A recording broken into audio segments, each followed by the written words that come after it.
I really enjoy your show. You know, you really. Oh, thank you. You're really in a groove on that show, man. You covered all those Led Zeppelin albums to a T, and then you've gone through the listing of the albums, the ranking of the solos, and you did the Pink Floyd thing recently. And I'm just noticing so many I still have to go back and see that pop up too, you know.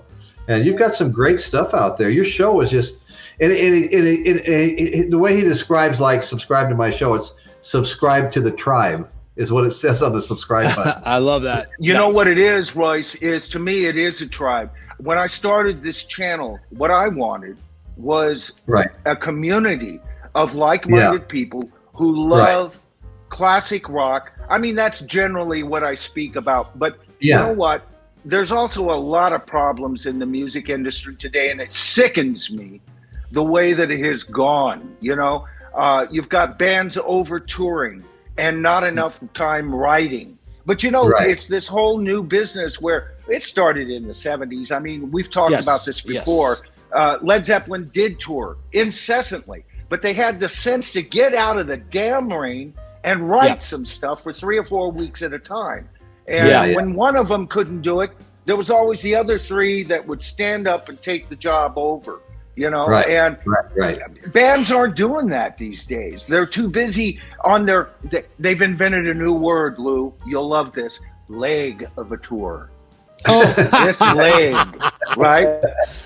Oh, shit. Why not an arm? Well, you know, it was a real eye opener for me. I was watching the Axis channel, and they were doing a special on early Aerosmith. Their manager kept booking another show and another show and another show and another show, and they were expecting to be gone for a few months, and they wanted to be gone for something like a year and a half, you know, and to the point where they couldn't even, Steven Tyler couldn't even sing anymore. His voice was gone, you know. I mean, you know, and you know what? These guys are getting older. Poor Paul can't sing for the life of him anymore. I'm a major Paul McCartney fan, and I would love if he would just tour McCartney 3. That stuff he can sing. And I'll pay top dollar to see him tour an album.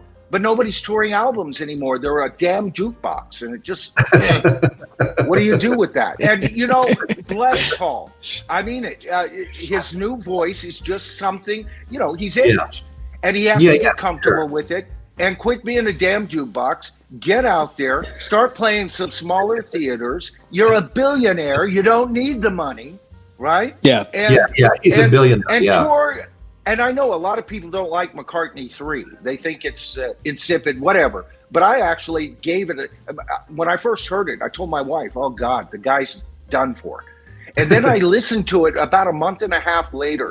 And it's actually quite marvelous once you get used to the fact that we're talking, Paul's going to be 80 in June?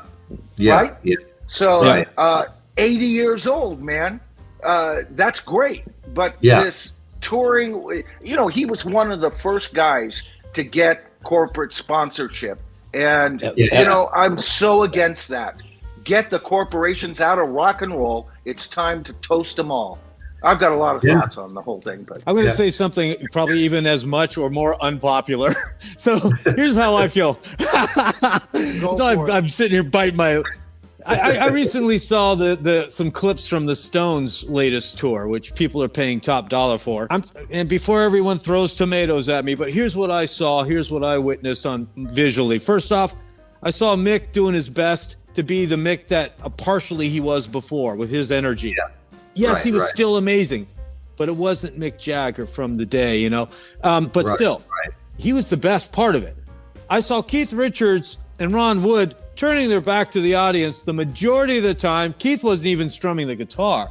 They had an entire other backline band that appeared to be playing the music. They were nothing more than puppets up in the front. I'm going to sum it up like this. I think if you're at that point, you're doing a disservice to the audience. You're doing just to sell tickets so somebody can say they saw you and that's it, is a disservice to the audience. It's no different than a boxer not knowing when to quit, but you got to know when to stop and leave on top, I think. Hey, you know what? You guys were talking about Led Zeppelin and my choices.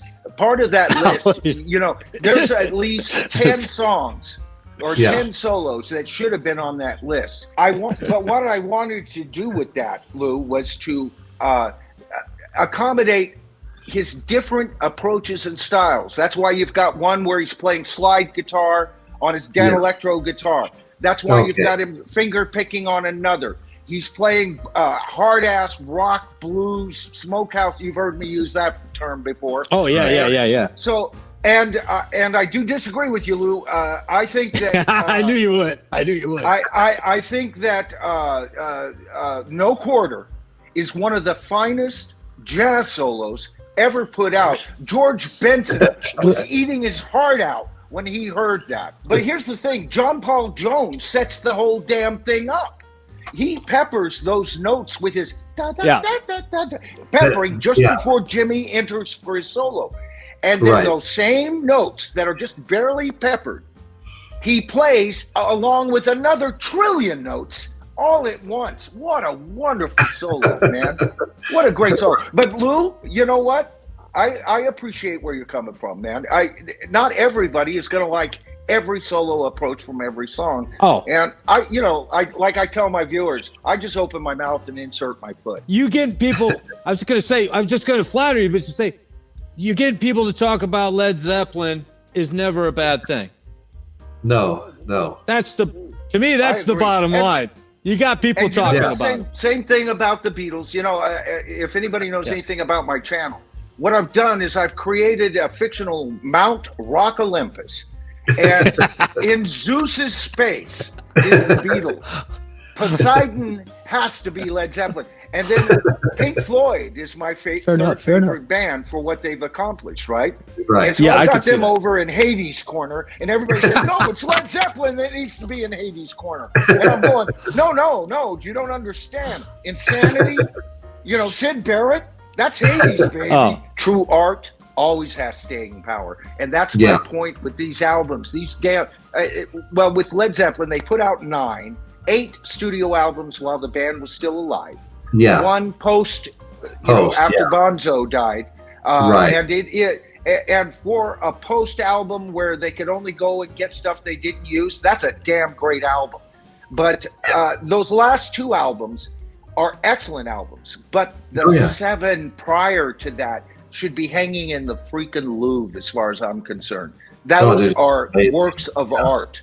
Right. And that's why people keep coming back to it, man. It took me a while to get a hold of them because originally I was a Beatles fan. And it was only through the Beatles finally getting around to doing stuff like Helter Skelter, Revolution, that kind of opened up my eyes and almost, I guess, gave me permission to go ahead and peruse Led Zeppelin, and Black Sabbath, bands like that. That's funny, gave you permission. I like that. Hey, listen, buddy, I've got to get going. I was heading out the door when you gave your invitation, and I'd be damned if I was going to miss it this time. Okay. I'm really happy you came on. Appreciate it. Thank you. All right, brother. Anytime. Talking to you soon.